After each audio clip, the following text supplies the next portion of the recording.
5 years older than Damien. When he was 25, I was already 30. On our wedding day at the Boston Harbor Hotel, he swore he would keep me a girl forever. Back then, I believed him, but only a few years into the marriage, we rarely made love anymore. His buddies teased. Fell out of love that fast? He swirled his glass, laughing bitterly. It's not that I don't love her. I just don't feel it anymore. You wouldn't get it. Once a woman hits 30, she's boring. So later, he found himself a young college student. I watched them check into the Grandview Hotel in Chicago together, arm in arm. I didn't throw a fit, didn't scream. I simply dialed Summer's number, calm as could be. Give me a push with that amazing little brother you're always talking about. I want to test drive him. Before we go on, please subscribe to this channel and tell us in the comments where you're listening from. My proudest student lately, Chloe Bennett, keeps showing up in the exact same outfit as me. Everything, down to the earrings, is a perfect copy. Classmates say she's dating someone, a CEO with serious money. At first I didn't overthink it. Sometimes she even wore the look first. A whole month would pass before my husband gave me the same piece. Besides, she loves bragging that her new guy Venmo transfers her a few hundred at a time. Damien would never do that. His transfers never drop below 5 figures. Anything less would be embarrassing. I told myself it was all coincidence, until the day Summer picked me up after work from Eastbrook University in Massachusetts and Chloe brushed past us on the way out. Summer suddenly said, "Savannah, that kid looks just like you back in the day." I laughed and tapped her head. "Quit the nonsense. I'm still young." Still, I let my eyes linger on Chloe for an extra beat. That night, on a whim, I pulled out a class photo. I pointed to Chloe and asked my husband, "Do you think we look alike?" He gave the picture a quick glance. "Not really. You're way prettier. She's too green." Before I could answer, he changed the subject, asking about tomorrow's schedule, when I taught, when I didn't, when I'd stay late. He'd always cared, but never in such microscopic detail. I finally asked, "Really not alike? The whole class says we could be sisters." He tapped my nose with a chuckle. "Maybe you two should get a DNA test." Then he grabbed his trench coat from the couch. "Big night at the office. Don't wait up." I murmured okay, and watched him go. As he slipped the coat on, I caught the faint red mark on his neck. I dropped my gaze, heart lurching. A woman's intuition is a razor, so after he left, I followed. Damien drove straight to the suburbs of Cambridge. He parked in a shadowed corner of a residential neighborhood. Soon a familiar figure walked up to the car. It was Chloe. She leaned toward the half-open window, body angled like an offering. He never got out, just reached through the gap to brush her hand. Casual, yet intimate. His wedding band flashed under the lamplight. I stood frozen, fingertips ice cold. Only after they pulled away did I dial. "Where are you?" "At the office." "Told you, working late." "Savannah, you're drifting again." His voice was steady, even amused. I didn't confront him. I just hung up. He glanced at the phone, indifferent, and tossed it aside. "Tomorrow night, same place," the girl whispered, ducking her head through the window. They lingered, lips almost touching, before the car finally slid into the night. Hidden behind a maple tree, I felt my eyes burn. I never thought Damien would cheat. That night I went home alone to our apartment in Boston's Beacon Hill. Lights off, shoes still on. I stood in the entryway. The space was too quiet. I sat on the couch, phone in hand, but didn't call anyone, not Summer, not friends, not even his mother. Some words, once spoken, can't be taken back, and I wasn't ready to face the truth already solidifying inside me. A little past 1, the lock clicked. My heart still lurched. He paused when he saw the lamp on. "Still up?" he asked, sounding tired. I lifted my head. He'd changed his shirt. Every button was done. The familiar woodsy cologne smothered under something sharper. "Waiting for you," I said. He walked over and planted a dutiful kiss on my forehead. Step 3 of our nightly script. "Don't wait next time. You've got classes tomorrow." He turned toward the bathroom. "Damien," I said. He stopped, but didn't look back. "Do you remember what you promised the day we got married?" The door stood ajar. No water ran. A few seconds passed before he answered lightly. "Getting nostalgic in your old age? Cut it out, Savannah. I'm beat." I nodded and let it go. Push any further and I'd lose what dignity I had left. By the time he showered, dawn was seeping through the blinds. The neighbor Grant knocked, hoping to scrounge breakfast. Seeing Damien in a robe, he whistled. "Oops, did I interrupt the honeymoon?" Damien motioned for quiet. "Keep it down. Savannah's still asleep." Grant lowered his voice but kept the grin. "Wore the poor girl out, huh?" "It wasn't her, Damien said, too fast. Grant blinked. Come again. Not her. His voice rose. Wait, are you cheating? You swore Savannah was the love of your life. Damien glanced toward the hallway where I stood, then looked away, exhausted. She's 30. Man. Grant frowned. So what? Damien hesitated, then spoke like it was simple math. You don't get it. After 30, the first thing to go isn't her face. He exhaled. Almost sorry. Savannah, she just can't turn me on anymore. Inside the bedroom, I finally heard the real reason. I didn't know whether to cry or laugh. Probably both. I had imagined 1,000 excuses, but not this one. Thinking back, we really hadn't made love in ages. The rare times we tried, it felt like a chore. He always stopped halfway, then locked himself in the bathroom. At first he tried to hide it, afraid I'd notice. Later he quit explaining. He'd just ruffle my hair and say, it's nothing. The last time, he didn't say a word, just rolled over. Back to me. Back then I didn't understand what nothing meant. I even joked to Summer that maybe Damien had a problem. She heard me out, then sighed like a sage. Once a guy hits 25, he's already 65. She flashed a grin and added, so why not divorce him and take my little brother? He's only 20. He can keep you happy for a few good years yet. That day we laughed until our sides hurt, but I never imagined that. Afterward, Damien and I would really, never again. A 30-year-old woman has needs. To spare his pride, I handled them myself. Even so, I never once considered divorce over it, because Damien treated me well, but I'd never dreamed he'd been blaming me for not satisfying him. In that instant my eyes still stung. Lazy little piggy. Still not up. Grant's already gone. I pried my eyes open slowly. Damien stood beside the bed. Close, so close the familiar scent of him filled my lungs. My mind went blank. I lunged at him. Like a maniac I fisted his collar. I wanted to prove something. Or maybe I just refused to admit defeat. What are you doing? Surprise cracked his voice. Want you. But the more frantic I got, the more my hands shook. Savannah. He trapped my wrists. Not roughly. Still. The gesture slammed shut like a gate. He looked down and refastened, button after button. Perfect and precise. I've got a board meeting soon. No time today. Next time. Then he turned away without another glance. The instant the door clicked shut, every ounce of strength drained out of me. I collapsed onto the mattress. My spine cracked against the frame, pain shooting up my back. Yet I felt nothing. I pressed my palms to my face and exhaled in shame. Way to humiliate yourself, Savannah. What? Damien cheated with your student at Velvet Lounge in downtown Boston. Summer slammed the table so hard the ice rattled. I lifted my shot and downed it in one. Why? Why does every guy on the planet cheat? I never thought Damien would. He nearly died for you. Has he lost his damn mind? Watching her sob tore me open. After all, she'd nudged us together. I'd turned Damien down 3 times, claiming he was too young. He'd sulked that youth wasn't a crime. I ignored him until graduation day, when thugs cornered me outside campus. Damien charged in, 1 against 10, fists flying. They hauled him straight to Massachusetts General Hospital's ICU. The doctors said 30 minutes later, and he'd have been gone. I sat outside the OR, knuckles white. Summer rubbed my back. That boy really loves you. Stop obsessing over age. 20-somethings have perks. The older they get, the faster they weigh profit and loss. Who'd risk a 10-on-1 brawl? Savannah. Roll the dice. Maybe he's the one. I took her advice and gambled. And lost everything. Still, Summer had been right. So had Damien. The older you get, the better you know when to cut your losses. So I stroked her hair. Suddenly she jerked her head up, scrubbing tears away. Don't stay with that loser. He's not worth it. You remember my brother, right? Super fresh. I'll hand him over. Plus his 2 roommates. Done. She dived for her phone. I laughed and caught her wrist. One little brother is plenty. I thought it was a joke. Until a friend request pinged that night on WhatsApp. Chase Hayes. Rich lady hello. Applying for the rebound position. Direct. I'll give him that. Phone in hand. Smiling. I walked into the lecture hall. My gaze collided with Chloe's. Just a second, but long enough. The handbag dangling from her fingers. Chanel. A vintage piece from my own closet. Twirled like a trophy. Not long ago she'd been a scholarship kid on financial aid grants. Their story began with me. Eastbrook University was hosting an open house. Understaffed. So Damien had cleared his calendar to help. Immaculate suit among hoodie-clad freshmen, he stuck out like a Rolex in a vending machine. Every girl stared, Chloe among them. Back then he hadn't noticed her. Under the crowd's gaze, he'd slipped an arm around my waist and murmured, "Babe, you work too hard. Let me take care of you. I'll take care of you." Pretty words that fool only 20-year-olds. seats. I forgot there was one standing right beside us. She watched us, eyes wide, envy gleaming, hunger kindling. Maybe that's where the story really started. I swallowed the sour taste and stepped inside. Today's class, figure drawing. I lectured on autopilot. Cue. A time. Chloe's hand shot up first. Our eyes locked. The lesson rolled on until I mentioned the reproductive system. The room exploded in laughter. Every head swiveled toward me, smirks dripping. That's when I knew. Damien had told her everything, and she told everyone else. Humiliation scalded my cheeks. I crushed the chalk and stared her down. After class, I stopped at her desk and tapped the wood. This cocky in front of the whole class. Does Damien know? Every classmate swiveled to watch. What the hell are you implying? Chloe leapt up, cheeks flaming. Guess she never thought I'd call her out. I shrugged, eyeing the vintage Chanel on her arm. Better enjoy that bag while you can. The day I file suit, it goes back to my closet. Ding ding, the bell rang. I swept the room, letting silence slice, then strode out. Within an hour, Chloe the homewrecker trended campus-wide. Students who'd snickered in class queued to apologize. After all, I still hand out the finals. Just when I thought it over, Chloe climbed the library rooftop. She was going to jump, claimed I'd framed her, ruined her life. The dean paced like a frantic pigeon, ordering me to apologize. A life trumped pride. I complied. I stretched out a hand. Chloe, come down, let's talk. She inched closer to the ledge. No, unless you slap yourself 3 times right now. Admit you're the mistress. A bitch, or I jump. Every gaze pivoted to me. When I didn't move, the dean barked. Do it. If she dies, the scandal tanks us, and your job. At that moment, a familiar voice landed on my shoulder. Damien. His fingers pressed like ice. Savannah, don't make it worse. This is just a misunderstanding. Once she's safe, I'll explain. I stared, voice trembling. So you're forcing me to call myself a whore? He looked away. Answer enough. Savannah, I own board shares here. A scandal costs me millions. You're someone who knows how to weigh the pros and cons. So go ahead and do it. In that instant, I thought I'd misheard. I took 2 steps back, ripped the lecture hall ID badge from my neck, pushed through the crowd, and walked away without hesitation.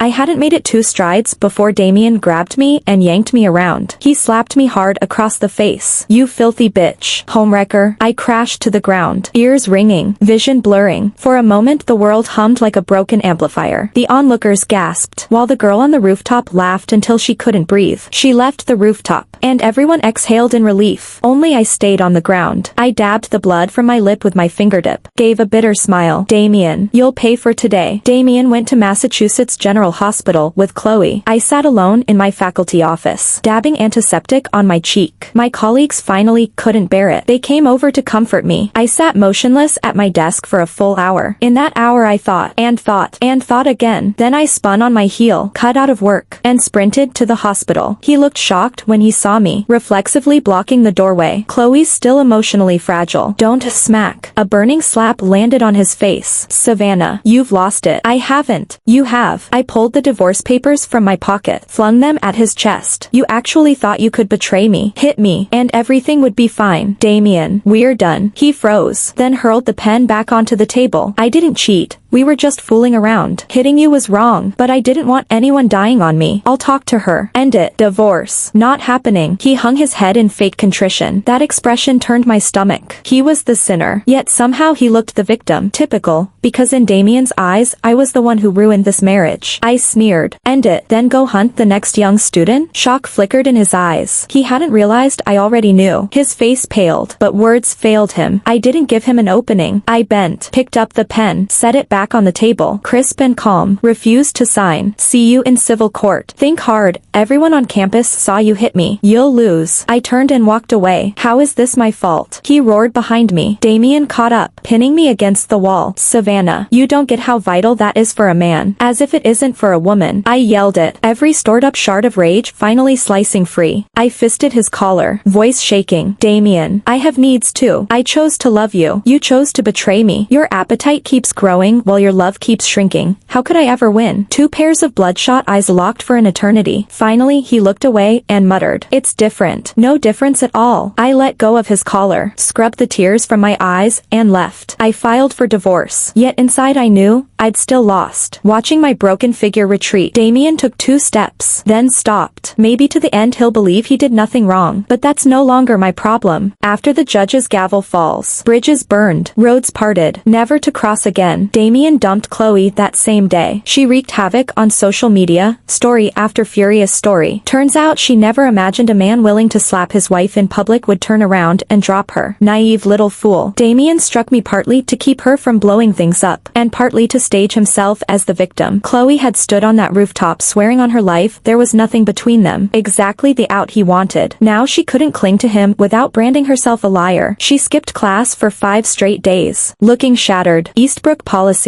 6 absences equals expulsion. Instructors are supposed to send warnings, but I had a grudge, so I saw nothing. Next morning, her expulsion letter arrived. She stormed into my office. You did this on purpose. You bitch. Every colleague within earshot frowned. I swiveled slowly. Voice iced. Yes, I did it on purpose. If you're unhappy, report me to the registrar. You think I won't? She screamed. A soft laugh slipped out. I'd never underestimate you. After all, you've already jumped off one roof. I'm just wondering, this time, will anyone be downstairs to catch you? She shot me a look of pure hatred and stalked out. Word was she knelt outside the registrar's office half the day, begging for one last chance. Getting into this university had cost her everything, and with her drunken, violent father back home in Detroit, expulsion would land her in a life too cruel to picture. Lynn Carter learned fast. She showed up on time every day. She shrank into the farthest corner, never again raising her hand to challenge me. Each time we crossed paths she wore that timid, almost apologetic expression. I chuckled. Relax. I won't give a low grade out of spite. Only then did she breathe and scurry away. My work life returned to routine, except Damien began loitering outside my lecture hall, still not ready to let go. Talk. Nothing to discuss until you sign. Classmate heads poked into the hallway. Hungry for drama, his slap had made him infamous. Damien. The moment you let Chloe brand me a frigid in public. This marriage flatlined. Gasps rippled. Every eye zoomed to Chloe in the corner. She scrambled her books and bolted like a fugitive. Damien never expected me to air the dirty laundry aloud. To them, the shame was nuclear. Professor Sterling, I'm here to pick you up. A bright voice scattered the tension. I smiled, sidestepping Damien, and glanced at my watch. 1 minute late. $200 off your allowance. Chase linked his arm through mine, pouting. Sorry, sis, track practice ran over. Wait, that's Chase Hayes, the track star. Why is he calling her sis? Hold up. Professor Sterling isn't even divorced yet. Each whisper darkened Damien's face another shade. I acted oblivious. Come on, your sister's waiting. Chase slung my handbag over his shoulder and swept an exaggerated bow. A gesture practiced 1,000 times. I walked ahead, laughter light on my lips, until a roar cracked behind me. Savannah, are you playing me for a fool? He yanked my wrist so hard it burned. No wonder you're so hell-bent on divorce. You already had the next guy lined up. Huh, Savannah. You branded me a cheater. But what about you? Looks like you're playing just as dirty. Tell me, when did it start? I was almost laughing. Pure, incredulous fury. Classic case of the thief crying a stop thief. Before I could open my mouth, Chase tore Damien's hand away. Then, gently, he cradled my reddening wrist. You psycho. Look what you did to my sister's arm. He turned to me, voice soft. Sis, does it hurt? I smiled, shook my head, and curled my fingers around his wrist. Not a bit. Let's go. Damien's fists clenched so tight his knuckles blanched. His chest heaved. He stepped forward again. Chase yanked me behind him, a young wolf baring teeth. What do you think you're doing to my sister? Sister? Damien's face darkened. Disgusting. Back off before I make you. Make me? Chase raked his eyes down Damien's frame and snorted. Bones this old. You seriously think you can take me? Around us, classmate voices rose in gleeful chorus. That's Chase from track. Dude, explosive. No way Gramps survives. Guy's kinda jacked. But still, not even close. Damn. Professor Sterling's eating good. Damien's complexion went ash gray. He swallowed the urge to swing, stepped around Chase, and locked on me. Savannah, that makes us even. So how about we skip the divorce? I let out a short, sharp laugh. Not a chance. Why the hell not? Damien snapped. That kid still smells like baby powder. Power, money. He doesn't have a fraction of what I own, because he's younger and stronger.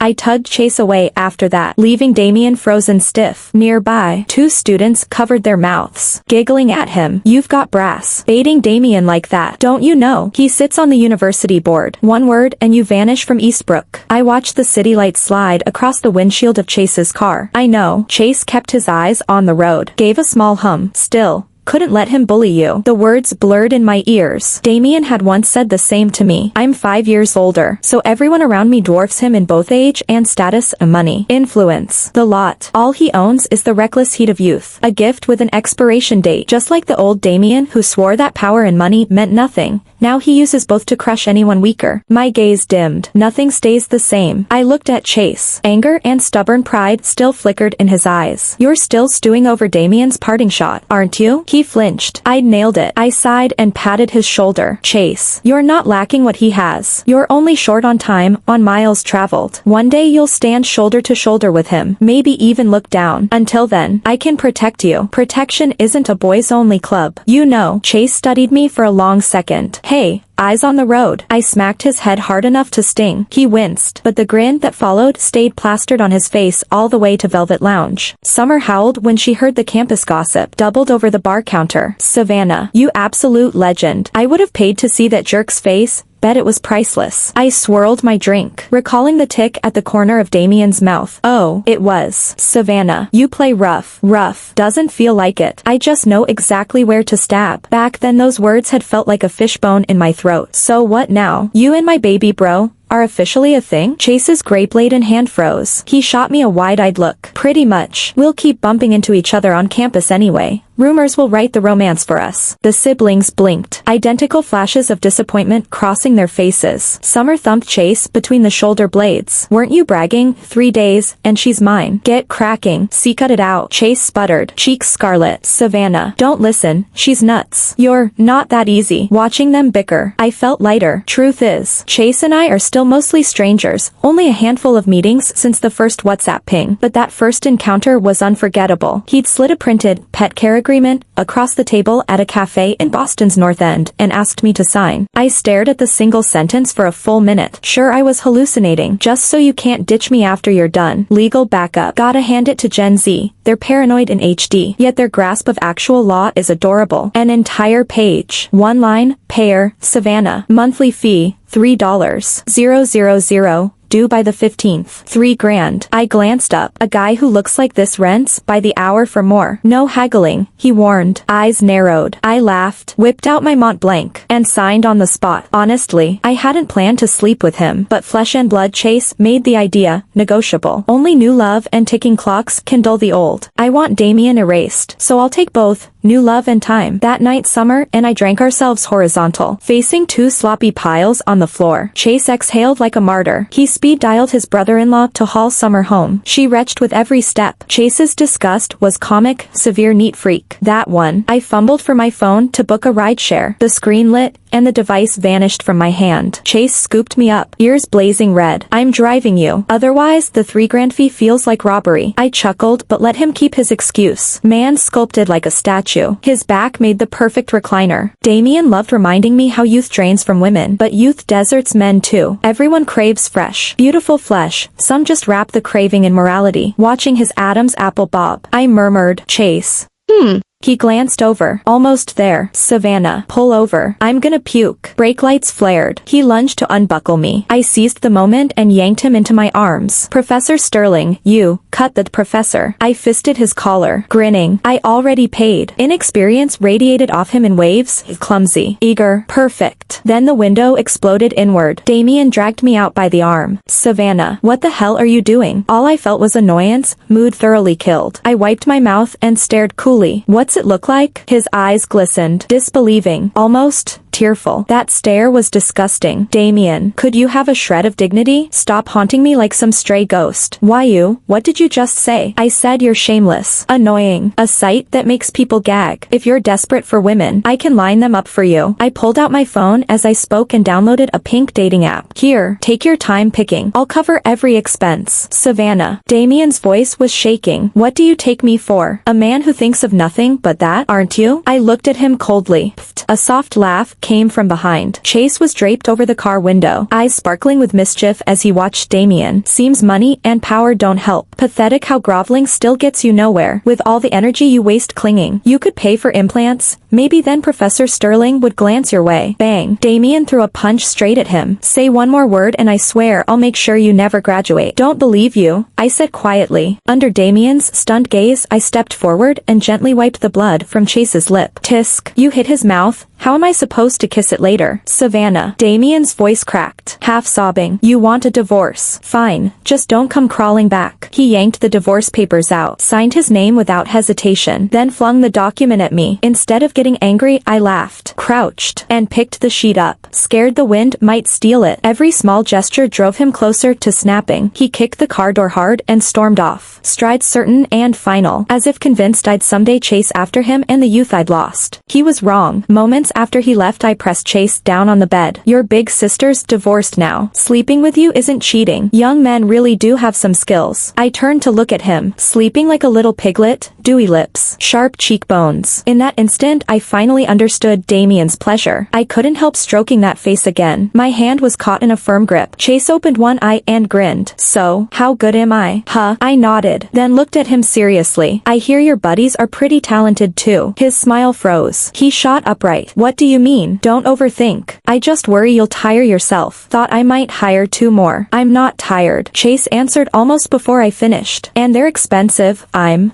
the cheapest. Really? Really? He buried his head in the hollow of my shoulder, whining. So, don't go looking for them. All right. I pinched his cheek and smiled. After that night, Chase and I were officially together, just like any ordinary couple, no difference. Except Summer kept barging in for raunchy gossip and presented us with a mountain of adult toys. Every single item was too embarrassing to show in public. Luckily, we kept them at home. On campus, I was still Professor Sterling to him, but lately he'd been scarce. Rumor said something had happened. Someone reported that his startup project was plagiarized. Every submission was rejected and he faced huge damages. Yet I'd watched him modeling late into night after night without sleep. A hunch crept in. Damien, you really are that despicable. Too bad you underestimated a woman protecting her cub. I found Lynn that very day and offered to clear her maxed out credit cards if she handed over her chat history with Damien. When she was with him, she'd soared to the top and spent like crazy. After the breakup, she was drowning in debt, still hating him. She agreed instantly. I forwarded those screenshots to Damien that night. Return what belongs to Chase, or I'll release everything, say. Using public resources for private gain. You're a businessman, Damien. You know how to weigh costs. He didn't reply, but I knew he'd seen it. That same day, the registrar issued a full retraction. Yet Chase looked miserable. I knew what gnawed at him. I dated younger men before. Chase. Protecting people isn't a male monopoly. Remember what I told you. One day he'll lose his power to threaten you. He held my gaze, then hugged me in front of everyone. What am I gonna do? Professor Sterling, I think I'm falling harder every day. I know. I also knew he'd liked me long before. Your blabbermouth sister can't keep secrets. His phone had been loaded with my photos for ages. But back then I was madly in love. Soon after, I got married. That marriage certificate crushed his hopes for good. And mine as well. Truthfully, I never imagined ending up with Chase. But I'd already broken my rules once for Damien. Doing it again wouldn't kill me. Last time I lost everything. This time I won't. Not because I trust Chase. Because I trust myself. Whatever happens, I'll face it without regret. But the storm hadn't passed. I'd promised Chloe I'd pay her debts and then reneged. She wanted me dead and tried to make it happen. After work, she ran me down with a delivery scooter outside the university. I hit the pavement, blood pooling beneath me. The scene blew up. Chloe was arrested on the spot. I was rushed into emergency surgery at Massachusetts General Hospital. All I heard beyond the machines were the siblings bawling. Wake up, sis. If you don't open your eyes, I'm jacking up my fee. 5 grand. No. 10. Sister-in-law. Please wake up. I'll line up a dozen hot guys for you. Stop setting her up. So noisy. Shut up. Will you? I opened my eyes slowly. Summer dove onto the bed and into my arms. Sister-in-law, you're back. If you'd died, the haze line would have ended. I ruffled her hair, then turned to Chase. A deal's a deal. 3,000 means 3,000. Contract. 3,000. What 3,000? Summer's radar pinged. Chase flushed. You cheapo. You only asked 3 grand. Watching them bicker made my wounds ache a little less. Suddenly a nurse came in carrying a huge fruit basket and an armful of fresh bouquets, my favorite hydrangeas. A gentleman asked me to bring these. He stood outside for ages but never came in. Pfft. He dare not show his face. If he'd kept it in his pants, Savannah wouldn't be hurt. Trash them. She stuffed everything into the waste bin. The nurse sighed and handed me a note. Medical bills paid in full. See you at Boston City Hall in 3 days. I'll walk away with nothing. I smiled at the line, then looked at Chase, who was fidgeting. In 3 days your allowance jumps to 10,000. I'm rich now. Thanks for listening to today's story. If you liked it, hit like and share with your friends. We look forward to your thoughts in the comments. Don't forget to subscribe for more great tales. See you next time.